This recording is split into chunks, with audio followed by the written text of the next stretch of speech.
गोपी कौन है। गो माने इंद्रियां, पी माने पीना। जिस जीव की इंद्रियां कृष्ण रस का पान करती हैं वही गोपी है।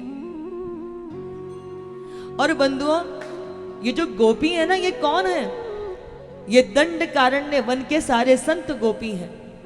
भगवान राम ने जब रामावतार लिया था, तो जब रावण को मार दिया,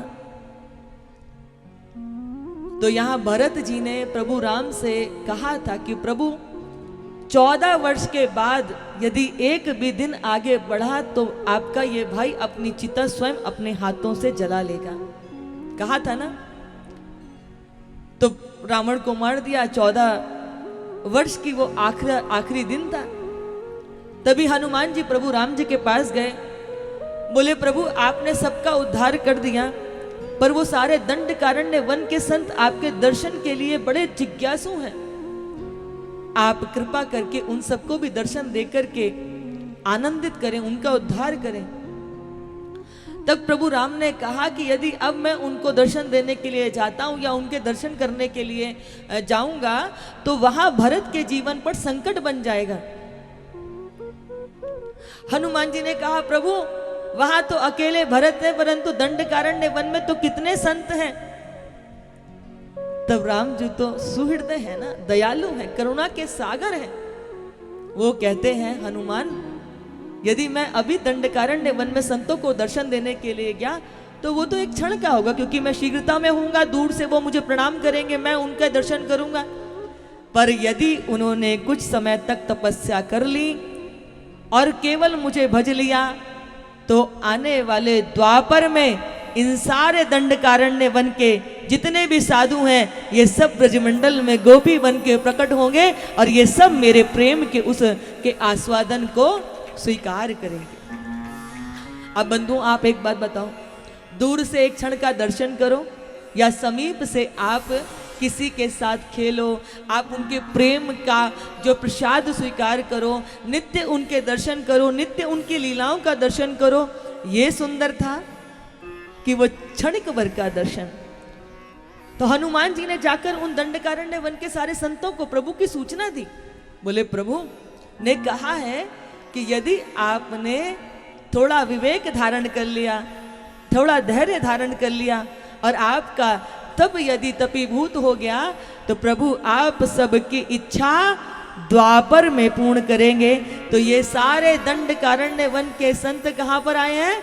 ब्रजमंडल में गोपी बन करके प्रकट हुए हैं। ये साधारण गोपियां नहीं है। हमारे वेद मंत्रों में 1,00,000 मंत्र हैं। 80,000 मंत्र कर्म कांड के, 16,000 मंत्र उपासना कांड के और 4,000 मंत्र ज्ञान कांड के। ये सारे जो 1,00,000 मंत्र हैं यही 84 कोष में सब ब्रज गोपियां बन करके प्रकट हुई हैं। ये सब। अब बंधुओं इधर हुआ क्या कि प्रभु राम भरत जी से कहते हैं कि भरत इस युद्ध में, इस प्रवास में, इस वनवास में जिन्होंने भी मेरा सहयोग किया मैंने उसे यथा उचित उसका मान किया, सम्मान किया, वस्तु दी। सुग्रीव को किष्किंधा का राजा बनाया, अंगद को युवराज बनाया, विभीषण को लंका का अधिपति बना दिया। लेकिन सबसे ज्यादा सहायक तो मेरी सेवा तो मेरी हनुमान ने की थी। पर मैंने हनुमान को कुछ दिया नहीं। मेरे हृदय में भाव आता है कि मैं हनुमान को आदर दूं, उसको प्रेम दूं, उसको भी कुछ दूं। क्योंकि भरत जी को तो प्रभु ने अपनी खड़ाओं का आधार दे दिया था। 14 वर्ष तक राम जी की खड़ाओं का आधार भरत जी के पास था। तो प्रभु ने क्या किया पता है? हनुमान जी ही द्वापर में भगवान ने ये जो हनुमान जी है ना, इनको इतना बड़ा सम्मान दिया कि द्वापर में जो भगवान की वेणु है ना, ये हनुमान जी ही है।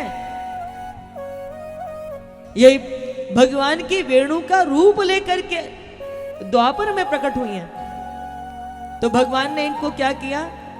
अपने अधरों पर इनको स्थापित किया। इन्होंने प्रभु के चरणों की सेवा की थी। तो भगवान जब वेणु बजाते हैं तो उसमें छिद्र होते हैं, और जब छिद्रों पर हाथ रख करके उसको बजाते हैं, जैसे प्रभु राम स्वयं अपने हनुमान के भक्त की सेवा कर रहे हैं। और बंधुओं, चूंकि हनुमान जी ने दंडकारण्य वन में जाकर के सारे संतों को भगवान द्वापर में तुम सबके अभिष्ट को पूर्ण करेंगे, ये उनके बीच में विश्वास पैदा किया था, तो आज ये हनुमान जी ही इन सारे दंडकारण्य के संतों को प्रभु से मिलाने की भूमिका वेणु के माध्यम से कर रहे हैं।